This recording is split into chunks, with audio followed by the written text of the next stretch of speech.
Hello there, my name's Andy. I'm a technical writer for Digital Photo Magazine, and welcome to this video tutorial in which I'm going to be showing you how to create your own digital smoke from scratch using only Photoshop or Elements. Perhaps you're wondering why you'd want to do that. Well, the answer is you could turn a nice little shot like this into something a little bit more special like this, just by using a few brush strokes and filters. It's not as difficult as you might think, so let's get started. I'll close these two windows down and I'll take you through it from scratch. First, let's go to File, Open, navigate to your Start Images folder, and inside there you'll find a shot called Chilli Girl, which is the backdrop for this particular image. We also need to be able to see our Layers palette, so go to Window and make sure that Layers is ticked, and there's our Layers palette. Okay, the first step is to draw some white lines with a brush. So we'll need something to draw on. Let's click on this Create New Layer icon, and now we've got a new layer we can draw onto. And next we'll need something to draw with, so click on this icon here or press B on your keyboard to activate the brush tool. In the brush options here, click on that little downward pointing arrow to open the brush preset picker, and instead of default brushes at the top, click on the next downward pointing arrow and select calligraphic brushes. Somewhere in here you'll find flat 45 pixels, and that's the brush we're going to use to create our smoke. We don't want black smoke though, we want it to be white, so let's swap these two colors around by hitting that double-ended arrow there, and our foreground and background colors have just switched. Now what we want to do is make the brush a little bigger, so hit the right square bracket key until you've got a nice size, something around this, and now we'll start to create wisps of smoke. I'm going to try and draw rough S shapes or curly shapes. I'm going to vary the size of my brush as I do this, and I'm going to try to keep my smoke roughly teardrop shaped. Press Ctrl and Z to undo, and just keep repeating these brush strokes until you've got something you like the look of. This is a good starting shape, but it's still a little bit hard. We're going to need to soften it up to make it look like smoke. So let's go to Filter, and then Blur, and then Gaussian Blur. I'll just move this to the side, and I'm going to drag the slider across until that starts to look a little softer and smokier. It'll depend on the size of your brush and the size of your image, but for me, somewhere around 20 pixels looks good. I'll click OK there to accept those changes. Now what I'm going to do is try to make this smoke look like it's glowing slightly more in the middle and fading out around the edges. To do that, I'm going to hit Ctrl and J to duplicate the layer, and then on the top layer, I'm going to hold down Ctrl and click once on this thumbnail in the Layers palette. And when I do that, it's going to create a selection around the smoke. What I want to do is shrink this selection and then delete the outside bit, leaving only the middle. So I'll go to Select and Modify and then Contract. And I think I'll contract it by 20 pixels and click OK. Now you can see the selection's moved in a bit and I've got the middle selected. So to delete the outside, I need to invert the selection by going to Select Inverse, and then I can simply hit the Delete key to delete the outside part of the smoke. I'm going to hit Ctrl and D to deselect that, and then I'm going to select the layer underneath called Layer 1, and I'm going to reduce the opacity to around 20 to 30%. 30 looks pretty good. If I turn the visibility of the upper layer off and on, you can see what we've done. If it's still too big, simply hit Ctrl and T and then drag one of those handles in. If you hold down the Alt key, you can resize the whole thing at the same time.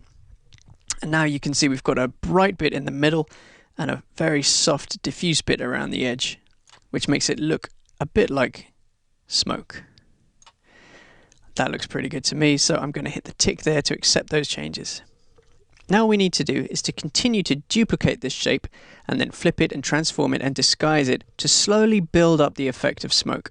I'm going to start doing that by hitting Ctrl and E to merge those two layers. Then I'm going to hit Ctrl and J to duplicate that smoke, and now I think I'm going to flip it horizontally. So we'll go to Image, Rotate, Flip Layer Horizontal. Okay, now we've got this shape sort of mirrored, but it doesn't look very natural, so I'll hit Ctrl and T to activate the transform command, and then I'll just drag these corners around, make it a bit smaller, make it a bit thinner, put it maybe somewhere in the middle here, maybe drag this out so it looks like a tail almost. and just keep experimenting until you've got a shape that looks like a plume of smoke. That looks pretty good. I'll click the tick there or simply hit enter on my keyboard to accept those changes. I'll hit Control and E to merge those two layers, and then I'll duplicate this one more time, and then I'll hit Control and T to transform this and just drag it around a bit until things start to look smoky. Okay, this is starting to look much better. I'll merge those two layers one more time with Control and E, and now I'm happy with my little plume of smoke. So let's move on to the next step. We're going to need to rotate it and reposition it to make sure it looks like it's coming out of the model's ear. To do that, we'll hit Control and T, and we've got the whole thing selected, and then I'll hover my mouse around one of the corners, and you'll see this little curved double-headed arrow appear, and that means we're ready to rotate. So I'll hold down the left mouse button and drag downwards. Now, to make sure I get it perfectly horizontal, I'm going to hold down the Shift key, and that's going to give me these fixed increments, which means I can easily get a horizontal. I'll release the left mouse button, release the Shift key, and then just drag this down a little bit so it looks like it's coming out of my model's ear. To see the whole image in the window, I'll hit Control and 0, and that'll fit the image to the available size, and that'll fit the image to the window automatically for me. I want a bit more space at the edge of the frame, so I'll just drag this in a bit, and maybe just in a touch more. That looks pretty good to me, so I'll hit the tick there to accept those changes, and yeah, now it's looking a little bit more like it's coming out of my model's ear. At the moment though, it's shooting directly out horizontally, and I can't help but feel that if it were real smoke, it would start to curve upwards as it slowed down. It would start to rise. So I'm just going to give it a little bit more shape by going to Filter, Distort, and then Liquify. Now in here, we've got this tool at the top called the Warp tool. In Photoshop, it's called the Forward Warp tool. It's kind of like a brush, and when I move the brush over the smoke, I'm essentially pushing it where I want it to be. I'm just pushing the pixels around, literally pixel pushing. If I push these upwards in a smooth curve, it's going to start to look like the smoke is kind of billowing upwards, as if it's slowing down and then starting to rise. And that's the kind of look I'm going for. Let's click OK there to accept the changes, and we'll go back to our full image. Good, and now the smoke appears to come out of the ear and then rise as it slows. That's the kind of effect I was going for. I think I'd like it to look a bit rounder and more ball-like at the end, so I'm going to go back to Filter and Distort and Liquify, and then I'm going to go down here to this tool which is called the Bloat tool. You can get to that by hitting B on your keyboard. I'll click that once, make my brush as big as possible, and as I click onto the smoke here, I'm clicking again and again and again. You can see it's getting a bit bigger. It's bloating. It's kind of fattening up, and that's creating a round ball-like effect. That's the kind of thing I was going for. If you go too far, simply hit Control Alt and Z to step backwards, and when you've got something you like, hit the OK button, and we'll go back to the image to see what it looks like. That's looking a little bit better. Now I've got one on the left side, I need another one on the right side, so let's hit Control and J to duplicate that, and with the top layer, the new layer selected, we'll go to Image, Rotate, Flip Layer Horizontal. Now we've got one pointing to the right. Make sure that the Move tool is active by clicking on this icon or hitting V on your keyboard, and then drag that one over to the right side, and there we go. Looks roughly like it's coming out of my model's ear now. These two plumes of smoke don't have to be on separate layers, so let's hit Control and E to merge them to one layer. But unfortunately, they do look identical right now, so we're going to need to do a little bit more liquefying. Let's go to Filter, Distort, Liquify, and let's just continue to push these pixels around until we've got something that looks a little bit different. That looks pretty good to me. Now we've got this ball of smoke. That looks pretty good, but over here next to the ear, I'd like to create the sense that some really fast-moving smoke was being jettisoned from the ears quickly. So how am I going to do that? Well, first, as always, let's create a new layer by clicking on this icon. And let's go to the Brush tool by hitting B on our keyboards and make sure that white is your foreground color. And then go back to your default brushes and select a soft, round brush. And now I'm going to hit the right square bracket key just to make that circle a little bit bigger. Now I'm going to click around the center of the image, the horizontal center of the image, and make lots of differently sized dots. They have to be differently sized to look natural, and they have to be around the center of the image because we're going to use a radial blur to blur them. And if they're too high up, they won't look right. So let's keep them all around here. That looks pretty good. Now with that layer still selected, we'll go to Filter, Blur, Radial Blur, change the blur method to Zoom, and then drag this slider all the way up to 55. Then hit OK. And now all of those little dots have been blurred from the center of the image out towards the edges of the image, as if one were zoom blurring. It's looking better, but they're still not in quite the right position, are they? So let's hit Control and T to transform them, or make them nice and narrow like that, so they appear to be coming out of the ears. They're a bit too close together, so let's drag them outwards. That's looking better. And let's try and line them up with the ears so that everyone clearly understands the effect we're going for. A little bit closer, a little bit closer, and that position looks about right to me, so let's hit the tick there to accept those changes.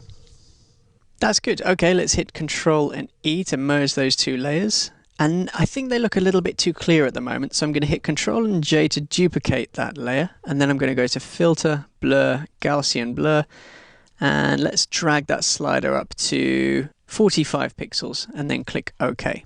Now hit Control and T to transform that layer, and let's make it a little bigger than the layer beneath. So we've got this larger blur creeping out around the smoke we've just created. That's not too bad. Let's hit the tick there to accept those changes, and let's reduce the opacity of that layer to about 50%. If I turn the visibility of that layer off and on again, you can see the effect we've just created. We've just made that smoke look a little bit less defined and a little bit smokier.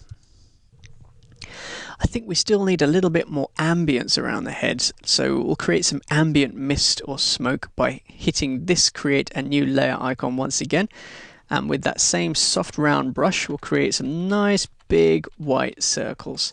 We're going to blur these later, so don't worry if they look too defined and too distracting at the moment. We're just going to create a mist effect or a smoke effect in the background. When you've got a few dots just like that, reduce the opacity of the layer to 20%, and then go to Filter, Blur, Gaussian Blur, and let's blur these by 30 pixels and hit OK. I'm just going to transform this by hitting Control and T. I'm going to bring these corners in just to concentrate that smoke around the head, leaving the edges of the image untouched. I'll hit that tick to accept the changes. Yeah, now we've got a bit of a smoky ambience going on. There's a hard line at the top there, so I'll hit my erase tool and I'll make my brush nice and big, and I'll just very gently paint out the edges to make things look a bit more natural. If I turn that layer off and on, you can see the effect that's had on the image as a whole. Finally, I'd like to give the main plume of smoke a little bit of shadow. So I'm going to select layer 1, that's my main plume. I'll turn that off and on so you can see which one I'm talking about. And above that in the layer stack, I'd like to create a new fill or adjustment layer. From the drop-down menu, select Hue Saturation. I'm going to go back to the Layers palette for a moment, and I'm going to click between the Hue Saturation layer and layer 1 while holding down the Alt key to clip that layer to the layer below. Now, any changes I make to the Hue Saturation adjustment layer will only affect layer 1. They won't affect the background. Let's go back to the Hue Saturation options, and in here I'm going to reduce the lightness just to make it a bit darker and shadowier. A little bit more perhaps, a little bit blacker. That looks great. Now I'll go back to the Layers palette, and I don't want the tops to be black. I want the tops of the smoke to be white, and I want a little bit of shadow underneath. So I'll activate my brush tool, and with black as my foreground color, I'll just paint into the mask. Make sure the mask is selected, and when you paint black into here, you will hide the effect. So I'll paint around the top. I'm using a round soft brush, and I'm just clicking once every time to paint in some highlights or paint out the shadows. And I'll do the same on the other side. I'll keep the top part bright and the bottom part fairly dark, so it looks like the underside of the smoke is in shadow. That looks much better to me. If you'd like to reduce the strength of that effect, you could simply turn the opacity down to say 65%, And if you turn that off and on, you can see the effect of that shadow on the final image. I think that's still a little bit strong, so I'm going to drop that down to 50%, turn it off and on to check. Yep, that looks great to me. And now we're done. All we have to do is go to File, Save As, and to give our file a new name.